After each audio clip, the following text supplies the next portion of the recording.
In the Nature Pants episode of SpongeBob SquarePants, SpongeBob decides to embrace a life in the wild after becoming tired of the hustle and bustle of Bikini Bottom.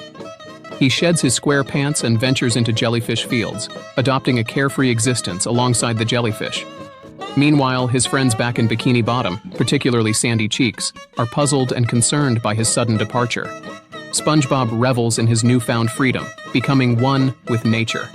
However, as the realities of survival set in, SpongeBob faces challenges and begins to miss the comforts of his old life.